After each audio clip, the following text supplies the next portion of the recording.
Cap d'Antibes sur la Côte d'Azur, 1er novembre 1992, il est 18h50. En ce jour de Toussaint, les rues du quartier résidentiel de la ville sont particulièrement désertes.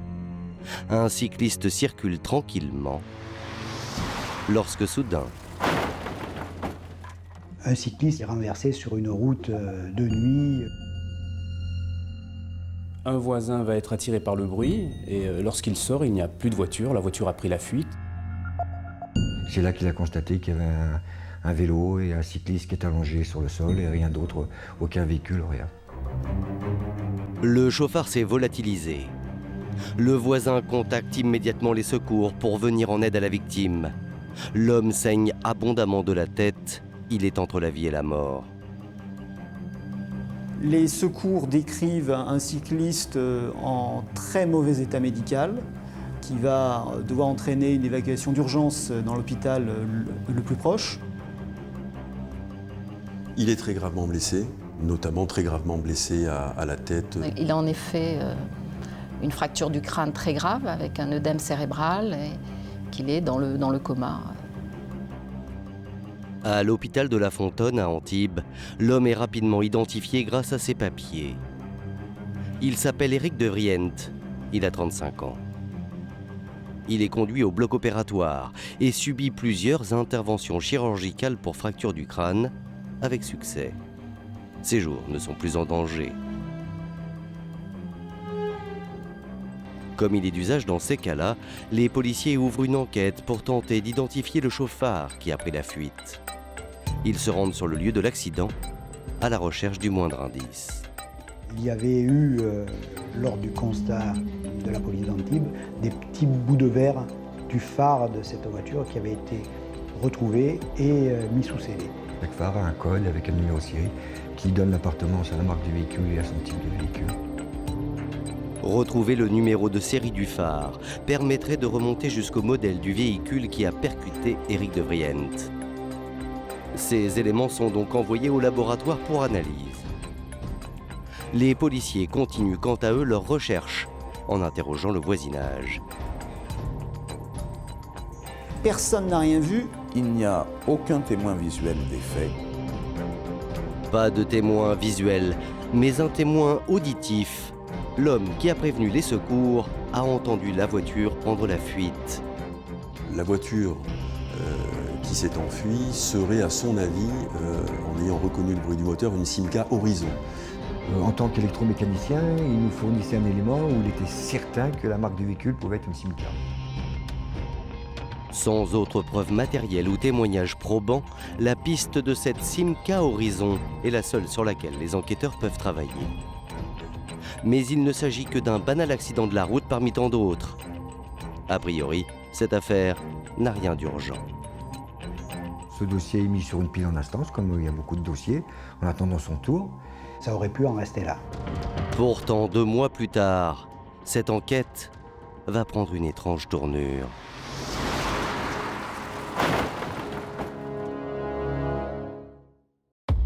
« 25 janvier 1993.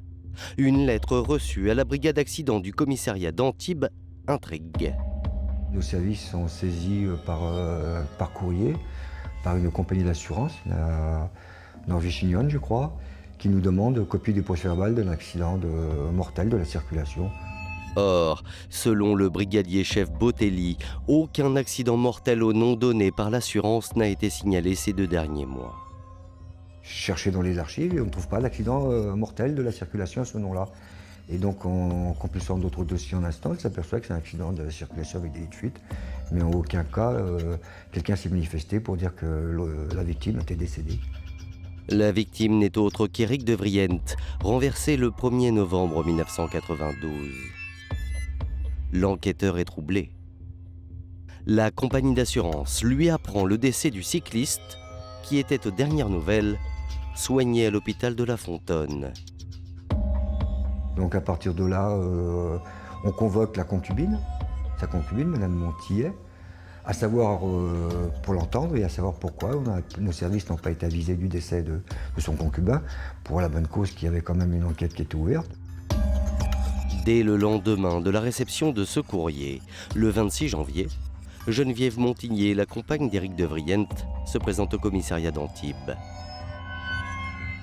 Elle va se rendre au commissariat de police en indiquant, voilà, Monsieur de Vriend est décédé, je l'ai fait incinérer parce que telle était sa volonté.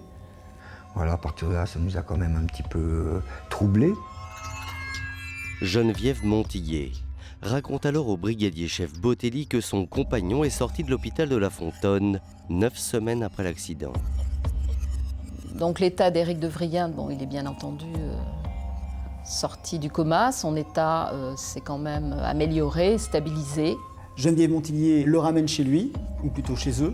Le 15 janvier 1993, nous sommes donc 4 jours après son retour au domicile. Éric de Vriend décède. Les enquêteurs interrogent alors Geneviève Montigné sur les circonstances exactes du décès de son compagnon. Il était sorti quelques heures faire des courses et qu'en rentrant au domicile, elle a trouvé son concubin décédé. Donc elle a fait appel à SOS médecin pour constater le décès. Un médecin se déplace, va constater la mort, va délivrer un certificat.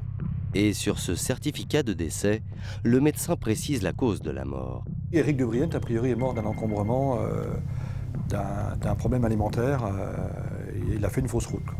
Du fait de son état de faiblesse lié à l'accident de circulation du 1er novembre 1992, il n'avait pas eu la force de réagir à cette fausse route.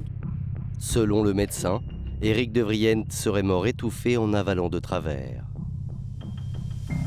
Et 3 jours plus tard, le 18 janvier 1993, Geneviève Montigné fait incinérer son compagnon au crématorium d'Orange. Seulement, chose curieuse, la police n'a pas été prévenue du décès et de l'incinération. La logique aurait voulu qu'elle prévienne le commissariat avant les obsèques, dans la mesure où il y avait une enquête en cours sur l'accident. Interrogée sur cette négligence, Madame Montigné affirme ne pas connaître les procédures administratives et l'affaire en reste là. L'enquête sur l'accident se referme parce que on n'a plus de corps. C'est vrai qu'à ce stade, les policiers du commissariat d'Antibes sont à milieu de s'imaginer qu'il s'agit d'une affaire criminelle. 3 jours plus tard, plusieurs compagnies d'assurance renforcent les soupçons du brigadier-chef Botelli. Nous sommes contactés par des assurances, de nombreuses assurances, où il a été souscrit de nombreux contrats d'assurance vie sous le nom de Vriend. Ce jeune homme avait signé un nombre presque incalculable de contrats d'assurance vie. Entre le mois de mai 89 et octobre 92, Éric de Vriend a souscrit en son nom 8 contrats d'assurance vie. Ce qui, pour un homme de cet âge-là, était quand même assez inhabituel. On ne comprend pas pourquoi il aurait souscrit autant de contrats pour une somme de 10 millions de francs de l'époque. 10 millions de francs, soit 1,5 million d'euros. Une coquette somme dont la principale bénéficiaire n'est autre que Geneviève Montigné. Parmi ces contrats, certaines clauses attirent particulièrement l'attention des assureurs et des enquêteurs. Un des contrats prévoyait que la prime était multipliée par 3 en cas de décès lié à un accident de la circulation et un autre contrat prévoyait que la prime d'assurance était multipliée par 2 en cas de décès un jour férié.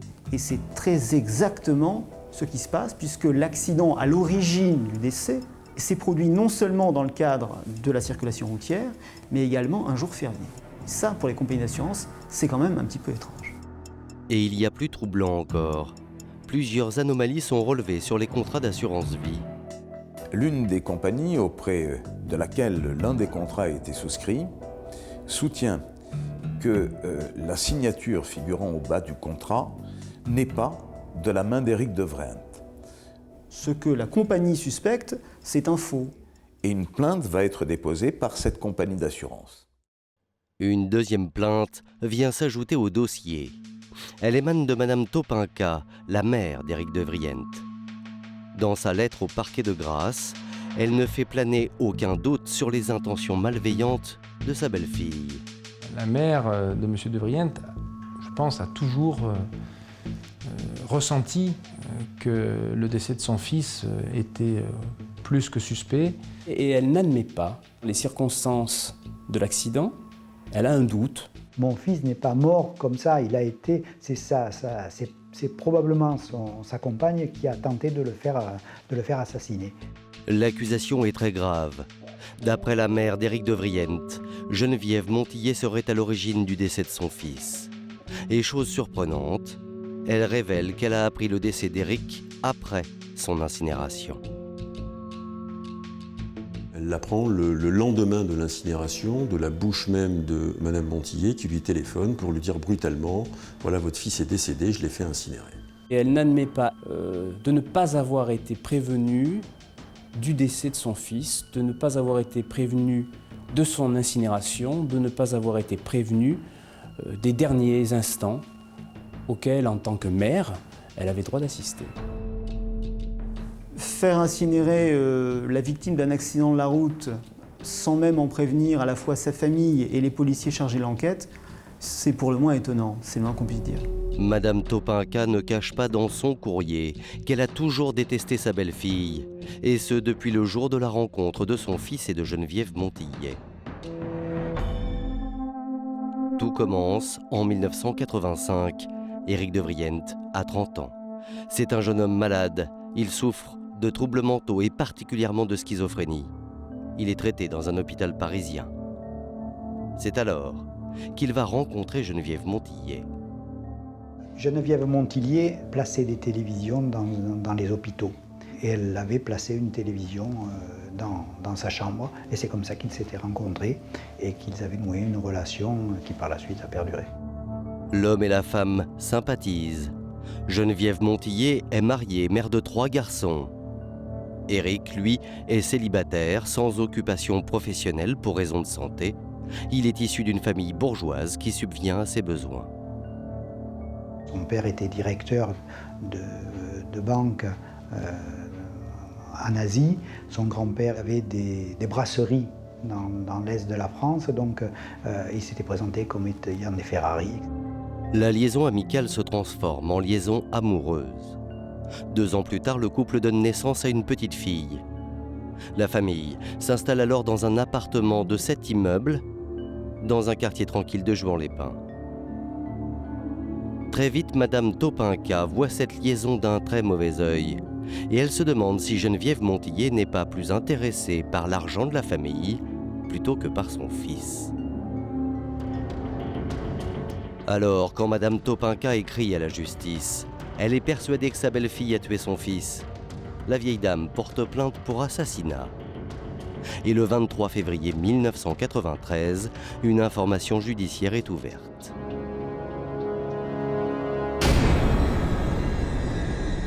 Les enquêteurs de la police d'Antibes s'interrogent. Et si Éric de Vriend n'était pas mort comme son certificat de décès l'indique, d'un étouffement? Pour mieux connaître son état de santé lors de sa sortie de l'hôpital, les policiers vont entendre le personnel médical de La Fontaine. Quand il sort de l'hôpital, c'est dans des circonstances un petit peu rocambolesques, en tout cas improvisées. Geneviève Montillet vient à l'hôpital en fin de soirée, à une heure qui n'est pas habituelle, signe une décharge, sort Éric de Vriend de l'hôpital pour le ramener chez elle. Les médecins lui avaient clairement indiqué que Éric de Vriend devait être transféré dans un établissement de rééducation spécialisé.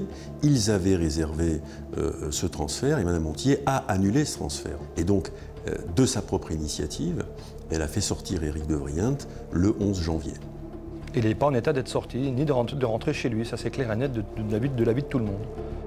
Convoquée une nouvelle fois au commissariat de police, Geneviève Montillet est sommée de s'expliquer sur cette sortie précipitée de l'hôpital.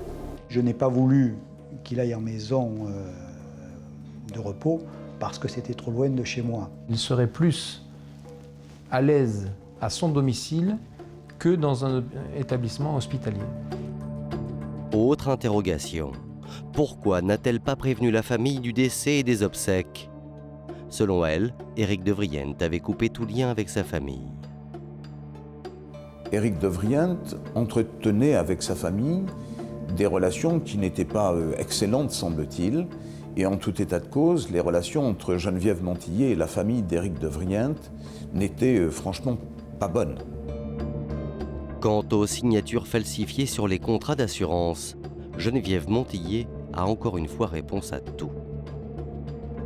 Mais elle dit, ce n'est pas des faux que j'ai fait, c'est bien moi qui ai signé, mais j'ai signé à la demande d'Éric de Vriend qui voulait me protéger et protéger sa fille. Je l'ai fait parce que lui était incapable de signer à l'époque, il ne pouvait pas tenir un crayon, et nous prenons cette version des faits. Éric de Vriend suivait un traitement pour ses troubles psychiatriques qui, d'après Madame Montillet, lui provoquaient des tremblements incontrôlables. Enfin, concernant la journée du 15 janvier 1993, date du décès d'Éric de Vriend, Geneviève Montillet a un alibi qui semble incontestable. Geneviève Montillet déclare qu'en tout état de cause, à l'heure du décès d'Éric de Vriend, elle ne se trouvait pas à leur domicile, puisqu'elle avait accompagné une voisine à l'hôpital, je crois, pour chercher des documents médicaux. Mis à part l'alibi, les explications de Geneviève Montillet sont jugées peu crédibles par les policiers. Mais l'enquête s'annonce difficile car rien ne permet pour le moment de la confondre. On a des doutes, on a des soupçons, mais on n'a pas de preuves. On n'a rien. C'est un cauchemar pour n'importe quel enquêteur. C'est un cauchemar parce que la voiture n'a jamais été identifiée. C'est un cauchemar parce qu'il n'y a pas un seul témoin visuel. C'est un cauchemar enfin parce que le corps du défunt a disparu et que donc il n'est plus du tout question de pratiquer la moindre procédure de médecine légale pour découvrir les véritables causes de la mort. Pendant 2 ans, l'enquête piétine. Alors, en mai 1995, les policiers d'Antibes décident de jouer leur va-tout. Ils placent Geneviève Montillet sur écoute téléphonique. L'examen et la retranscription des écoutes téléphoniques ne donnera strictement rien. Aucun indice sérieux, aucune preuve. À ce stade, Geneviève Montillet n'est poursuivie que pour avoir falsifié des contrats d'assurance vie. L'affaire tombe dans l'oubli. Pour envoyer quelqu'un en détention, il faut des preuves et la justice en manquait. L'affaire, on peut dire, en végète, faute d'éléments nouveaux. Et plus personne ne travaille dessus. Le commissariat d'Antibes est passé à autre chose. Ils n'ont pas forcément les moyens, ni les effectifs pour travailler 5 ans sur un accident. C'est vrai qu'entre 1993 et 1998, il ne se passera rien dans le dossier. Pendant près de 5 ans, ce dossier va rester en sommeil jusqu'à ce qu'une nouvelle équipe d'enquêteurs s'y intéresse.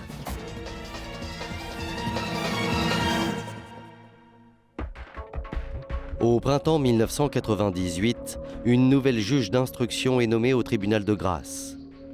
Parmi toutes les affaires non classées, le dossier d'Éric de Vriend attire particulièrement son attention. 10 millions de francs, un cadavre, c'est un dossier qui peut attiser la sagacité d'un magistrat instructeur. Il y a un nouveau juge d'instruction qui potasse le dossier, qui se plonge dedans à fond et qui trouve que c'est vraiment curieux. La juge décide de charger la police judiciaire de Nice de relancer l'enquête. Alors le policier chargé de l'enquête, c'est pas n'importe qui à la police judiciaire. C'est ce qu'on appelle entre guillemets un grand flic, c'est un limier. Et le commandant André Bloch est un policier extrêmement pugnace qui plonge dans cette enquête comme si c'était un membre de sa famille. Très vite, André Bloch prend les choses en main. Tous les protagonistes de l'affaire sont une nouvelle fois interrogés, mais 4 d'entre eux en particulier vont être mis sur écoute. Il s'agit de Geneviève Montillet, de son ex-mari René et de leurs fils les jumeaux Fabrice et Valérie, âgés de 23 ans. 4 mois passent et les enquêteurs vont enfin obtenir ce qu'ils cherchaient. Et une écoute téléphonique entre Valérie et son père va convaincre définitivement en juillet 1998 que c'était bien un accident provoqué. Comment ça se passe cette histoire maintenant? Le type que tu avais branché avec ta mère pour qu'il provoque l'accident. Ouais. C'était quelque chose qui nous permettait de comprendre que non seulement le père était au courant, mais que les fils avaient participé à quelque chose que la mère avait programmé. Les enquêteurs font le lien tout de suite avec ce qui s'est passé depuis le 1er novembre 1992. C'est une écoute qui est absolument saisissante. Et puis, il y a une autre écoute téléphonique. Cette fois, René, l'ex-mari de Geneviève Montillet, révèle qu'un de ses fils est impliqué dans le crime et qu'il est depuis rongé par les remords. Il faut qu'il déculpabilise. Ça le poursuit cette affaire, ça le poursuit. Aucune mère ne demande ça à ses enfants. Elle efface tout. Elle ne se culpabilise pour rien. Si un des fils se porte mal, c'est parce qu'il est impliqué directement dans l'accident de la circulation et que cet accident de la circulation n'en est pas un. Du moins, c'est un accident de la circulation provoqué, réalisé, fomenté par Madame Montillet.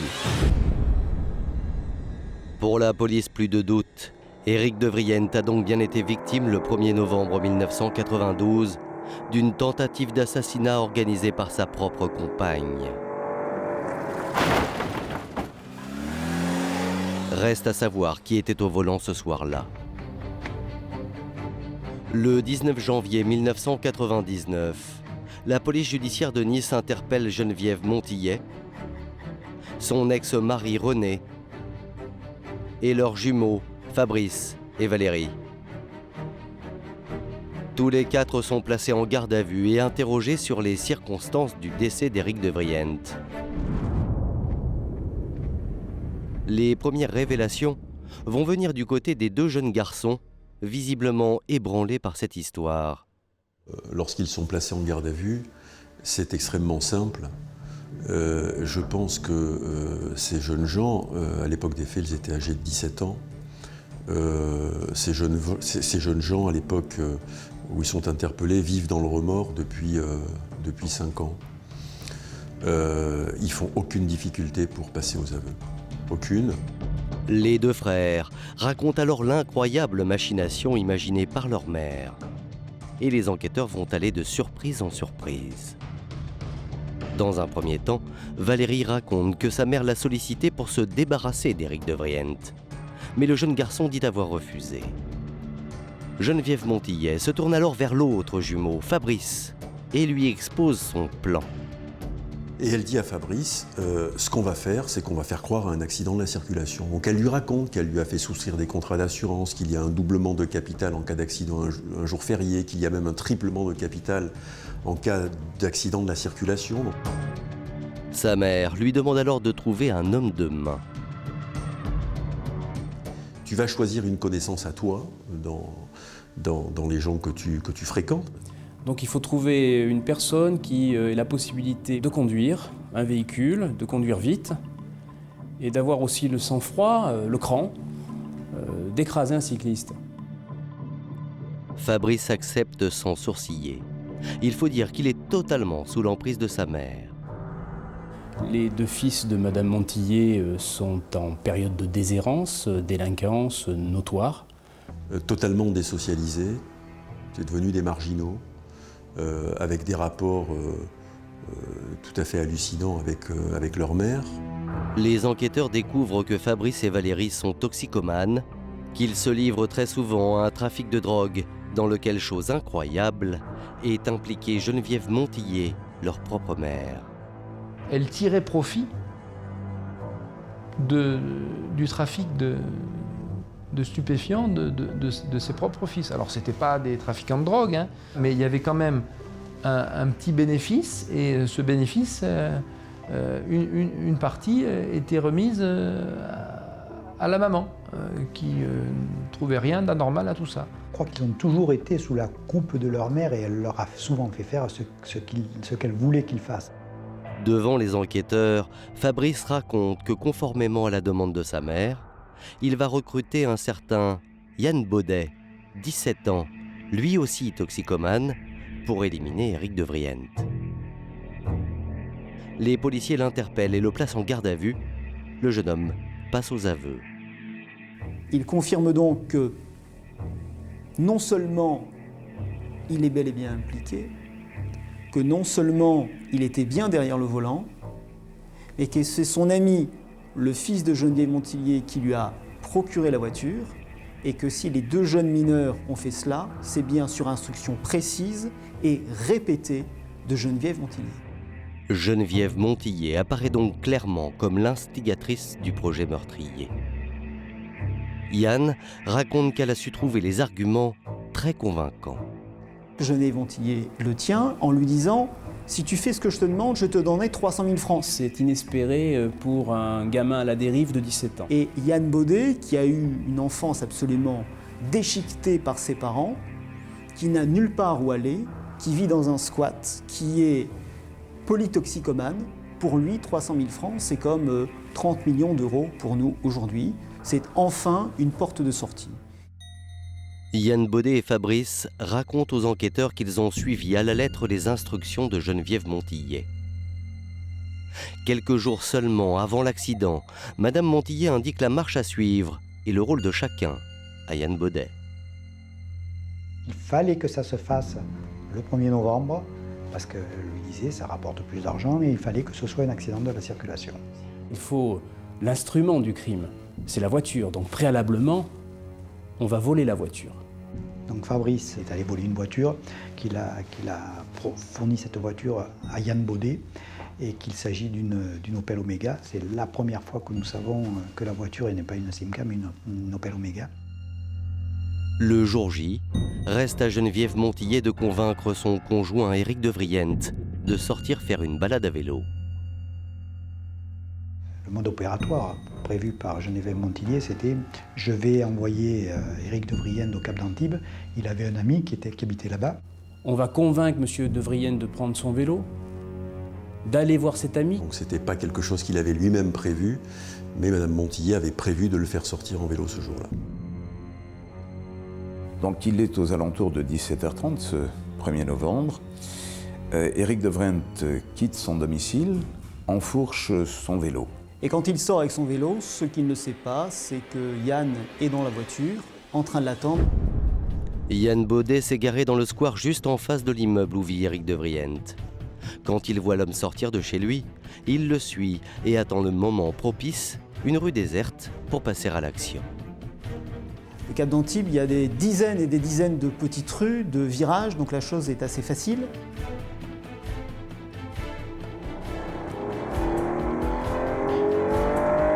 Il faut aller vite, rouler vite, frapper fort.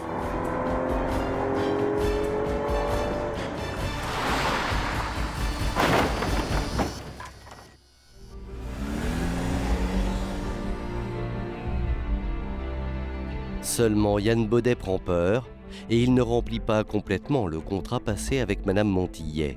Il ne va pas jusqu'au bout de ce qui était prévu puisque Geneviève Montillier lui avait demandé de le renverser et pour assurer le coup de s'arrêter, de faire une marche arrière et de l'écraser pour être sûr qu'il soit mort. Peu après, Yann Baudet se rend à une cabine téléphonique, compose le numéro de Geneviève Montillier. Celle-ci ne répond pas. C'était le signal convenu pour indiquer que l'opération était terminée. Le véhicule sera abandonné un petit peu plus loin. Les enquêteurs ont enfin le récit heure par heure des événements du 1er novembre 1992. Les auditions de Yann Baudet et de Fabrice concordent parfaitement. Seulement, à les écouter, Geneviève Montillier était furieuse. Son conjoint n'était pas mort comme prévu. Madame Montillier a dû être extrêmement déçue de la mauvaise prestation professionnelle de M. Yann Baudet ce 1er novembre 1992. C'est Yann qui raconte aux enquêteurs que Éric de Vriente n'étant pas décédé suite à l'accident du 1er novembre, elle lui a demandé, selon son expression, de finir le travail. Là, le travail est mal fait, donc il faut assurer le service après-vente. Il n'est pas mort. Il n'est pas mort un jour férié. Il se trouve à l'hôpital avec peut-être l'idée saugrenue de se réveiller et de dire au service de police qu'il a des soupçons lui-même. Selon les trois jeunes hommes, Geneviève Montillier s'acharne et met au point un nouveau stratagème qui implique Yann Baudet. Et elle entraîne le jeune homme, le mineur, à l'hôpital, jusque dans la chambre d'Éric de Vriente, en lui disant « Regarde, voilà une seringue et tu vas injecter une bulle d'air dans la perfusion afin qu'il meure d'un arrêt cardiaque. Un arrêt cardiaque, c'est des choses qui arrivent dans un hôpital, donc là on était encore dans une mort naturelle. Seulement Éric de Vriend est dans le coma, mais il a les yeux ouverts, et cela effraie Yann Baudet. C'est parce qu'il a les yeux ouverts qu'il ne peut pas aller jusqu'à mettre à exécution la finition de son œuvre. Alors, devant le refus de Yann Baudet, Geneviève Montillet improvise. Elle lui demande de sortir dans le couloir pour faire le guet. Geneviève Montillet, elle, passe à l'action, mais elle échoue. Ils attendent de longues minutes, mais rien ne se passe.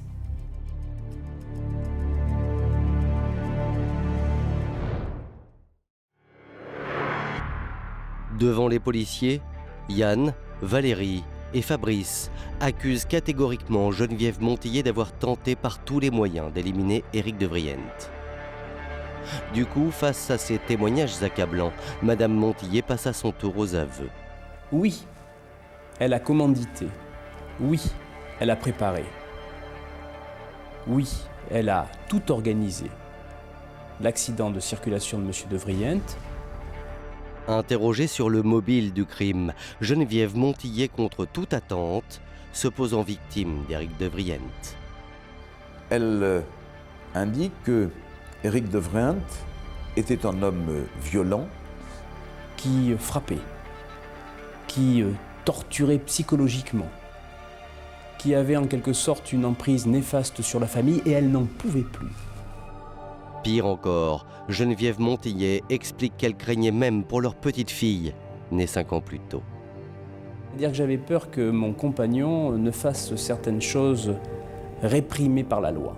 Et l'on parle d'agression sexuelle sur la fille née de l'union de Mme Montillet et de M. de Vriend. Geneviève Montillet explique aussi aux enquêteurs qu'elle entendait en plus tirer un profit financier de la mort de son compagnon.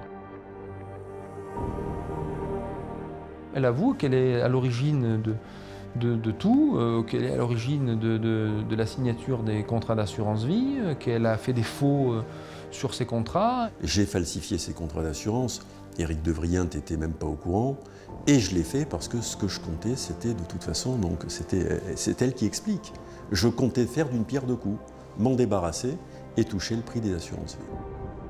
Mais après vérification, les enquêteurs découvriront qu'aucune main courante, aucun certificat médical ne viendront corroborer les accusations de Geneviève Montillet à l'égard de son conjoint. Il n'a jamais été violent avec elle. Si Geneviève Montillet affiche sans scrupule aux policiers son projet meurtrier, maquillé en accident, elle nie en revanche toute autre accusation. Durant la garde à vue, Geneviève Montillet, alors qu'elle reconnaît avoir eu une participation dans l'accident du 1er novembre 1992, réfute totalement ces accusations de Yann Baudet sur les bulles d'air dans la perfusion d'Éric de Vriend. Des déclarations qui ne conviennent pas aux enquêteurs. Pour eux, il ne fait aucun doute que Geneviève Montillet est bien à l'origine du décès d'Éric de Vriend. De toute façon, vu qu'il y a eu plusieurs tentatives d'assassinat, maintenant il est clair pour les enquêteurs que la mort d'Éric de Vriend n'est pas accidentelle. Ils ont la conviction qu'Éric de Vriend était assassiné à son domicile par Geneviève Montillet. On affirme que le 15 janvier 1993, c'est un assassinat. Seul problème, ce jour-là, Geneviève Montillet a un solide alibi. Dans le cadre du jour du décès du 15 janvier 1993, jour du décès de M. de Vriend, Mme Montillet dit de toute façon « Je n'ai pas pu tuer Éric de Vriend, je ne suis absolument pas coupable de la moindre action négative sur la personne de M. de Vriend car j'ai un alibi ». Interrogée sur son emploi du temps ce jour-là, Geneviève Montillet n'a jamais changé de version. Comme elle l'avait indiqué 6 ans plus tôt aux policiers, elle affirme s'être absentée de son domicile. Geneviève Montillet a indiqué qu'au moment du décès d'Éric de Vriend, elle était en compagnie de l'une de ses relations, Étiennette. C'est une vieille dame, je crois qu'elle a 82, 83 ans. Les enquêteurs de la police judiciaire de Nice convoquent immédiatement l'ami de Geneviève Montillet, et la vieille dame confirme son alibi. Vers 13h15, Étiennette passe au domicile de Geneviève. Elle arrive alors que l'infirmière met en place les soins à domicile. Et elle se souvient qu'Éric de Vriend semblait plutôt en forme à ce moment-là. Elle a vu Éric. D'ailleurs, Éric lui a fait un petit signe. La vieille dame déclare aux enquêteurs qu'elles ont quitté le domicile et sont restées ensemble tout l'après-midi. 3 heures plus tard, les deux femmes rentrent. Et c'est donc à leur retour qu'elles ont constaté le décès d'Éric de Vriend. La version d'Étiennette semble coller parfaitement au dire de Geneviève Montillet. Seulement ce que les deux femmes ignorent, c'est que Madame Montillet est sur écoute depuis plusieurs mois. Il y a une écoute téléphonique qui va mettre à néant le dit alibi. Les services de police saisissent une conversation téléphonique entre Geneviève Montillet et la voisine. Elle lui dit « la police va vous entendre, faites attention à ce que vous dites. » En lui mettant dans la tête, très habilement d'ailleurs, qu'elle ne l'a pas quitté et que c'est bien dans sa compagnie qu'elle a découvert le corps inanimé de son compagnon. Parce que si jamais vous dites qu'on n'a pas vu Éric de Vriend à ce moment-là, ils vont penser que c'est moi qui l'ai zigouillé, c'est sa terminologie. À l'écoute de cet enregistrement, la vieille dame est au pied du mur. Et la voisine immédiatement dit « Écoutez, j'ai menti, mais parce qu'on m'a demandé de le faire. En particulier, on m'a demandé de dire que j'avais vu ce jour-là Éric de Vriend en ville, il m'a même fait un sourire, tout ça c'est totalement faux, je ne l'ai pas du tout vu ce jour-là. » Geneviève Montillet n'a donc plus d'alibi l'après-midi de la mort de son conjoint. Car en réalité, la journée ne s'est pas du tout déroulée comme elle l'a raconté aux enquêteurs. En fait, ça ne s'est pas passé comme ça, et ça, on l'a démontré de façon chronologique et de façon... On a minuté cette journée-là. Selon les témoignages recueillis par les enquêteurs, voici ce qu'il se serait passé ce jour-là. 13h15, alors qu'une infirmière est venue mettre en place l'hospitalisation à domicile, Geneviève prétend avoir rendez-vous à l'hôpital. Et l'infirmière s'en étonne. Elle ne comprend pas pourquoi Geneviève Montillet s'en va à ce moment-là, parce qu'elle avait relativement besoin d'elle pour préparer les documents de l'hospitalisation à domicile. L'infirmière a été interrogée. Elle apporte une information qui va s'avérer cruciale par la suite. Un des fils de Geneviève, Valérie, est dans la cuisine. Geneviève, de son côté, va chercher Étiennette chez elle. Donc la vieille dame n'est jamais entrée chez Éric de Vriend ce jour-là. Il ne lui a jamais fait signe, elle ne l'a jamais vu vivant le 15 janvier. 13h30. Une fois à l'hôpital, les deux femmes se séparent. Étiennette rend visite à son mari hospitalisé et Geneviève Montillet prétend se rendre dans un service administratif. Les deux femmes se donnent rendez-vous vers 17h pour rentrer ensemble. 14h15. L'infirmière quitte le domicile, laissant Éric de Vriend en compagnie de Valérie. 17h. Étiennette est au point de rendez-vous à l'hôpital comme prévu. Elle attend Geneviève Montillet en vain.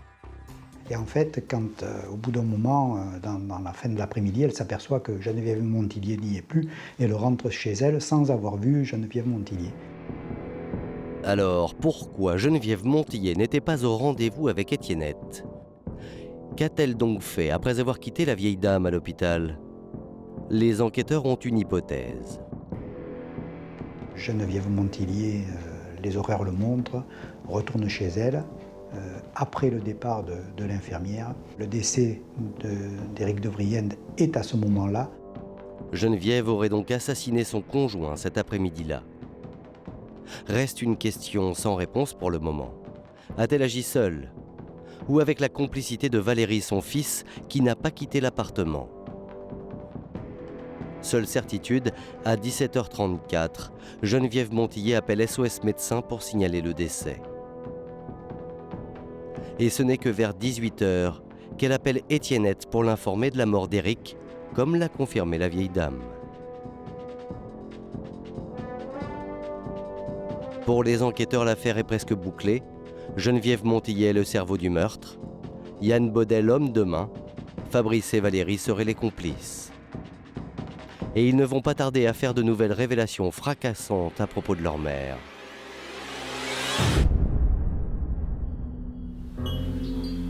Nous sommes le 23 janvier 1987 dans un bois de la région parisienne. 6 ans avant la mort d'Éric de Vriend, Fabrice et Valérie n'ont que 11 ans.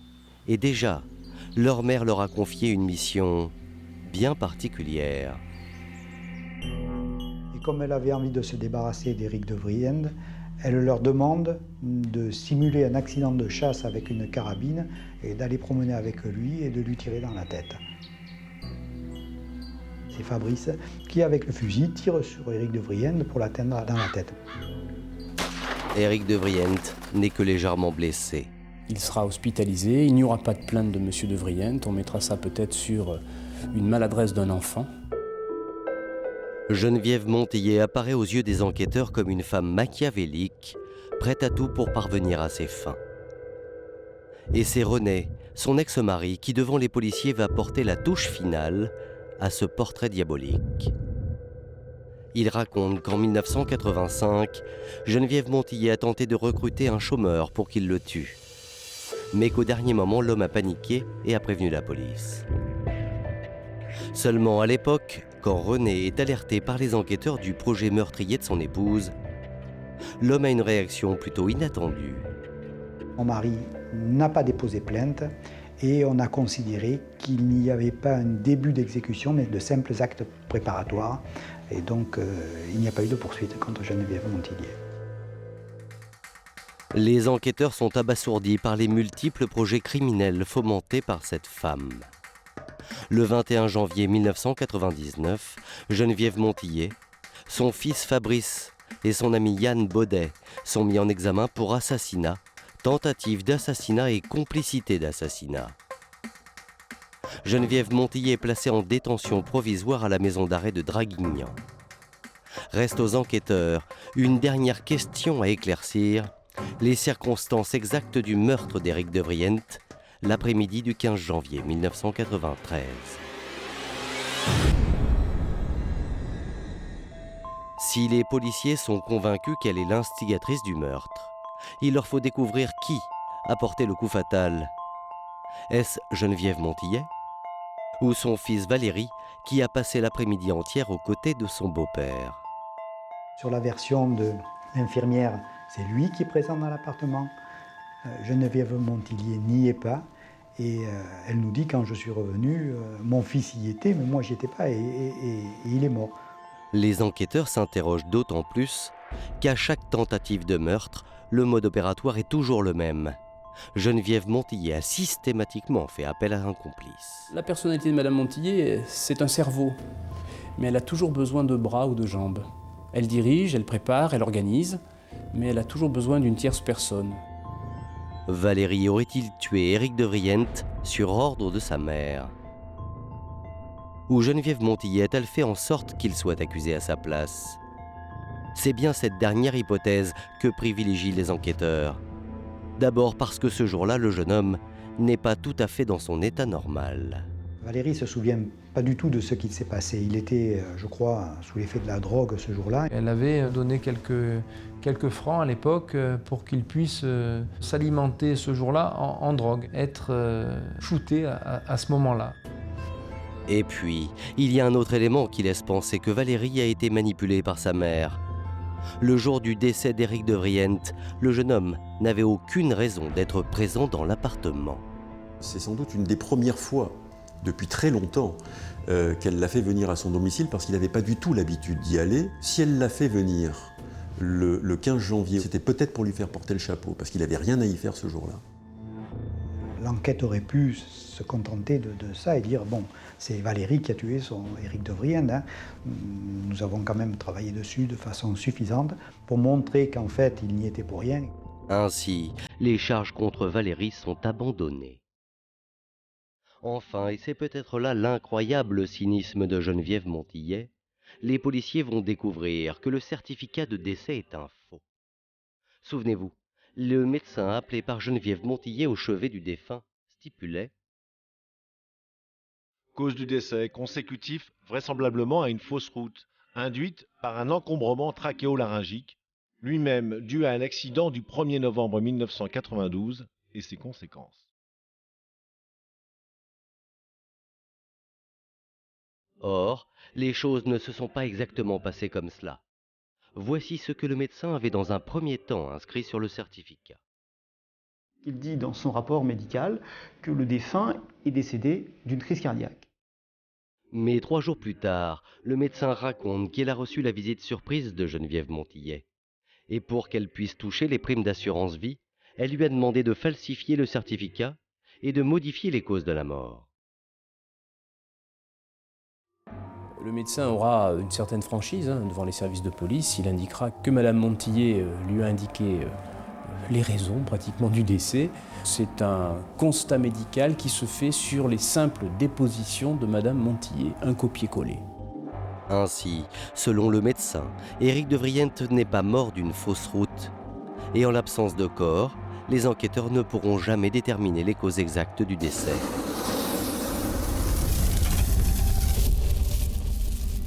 Un léger mystère demeure sur cette partie précise du dossier, car la cause précise, exacte du décès d'Éric de Vriente, on ne la connaîtra jamais.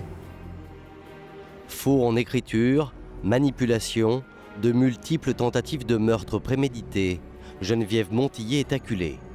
Alors, dans un ultime sursaut, elle revient sur ses aveux. Lorsqu'elle sera interrogée par le magistrat instructeur, elle dira « mais tout ce que j'ai dit en garde à vue, tout ce que j'ai dit en première comparution, c'est faux, c'est faux. En réalité, je n'ai absolument rien fait, et la tentative d'assassinat du 1er novembre, j'y suis absolument pour rien. » C'est à peu près la théorie qu'elle va maintenir jusqu'à la fin de la procédure et jusqu'à son procès d'ailleurs. 23 juin 2003, Nice, cour d'assises des Alpes-Maritimes. Dans le box des accusés, Geneviève Montillet. Son fils Fabrice et Yann Baudet comparaissent libres au tribunal. Les 2 garçons étant mineurs au moment des faits, le procès se déroule à huis clos. Pour la presse, avant même l'ouverture des débats, l'affaire est entendue.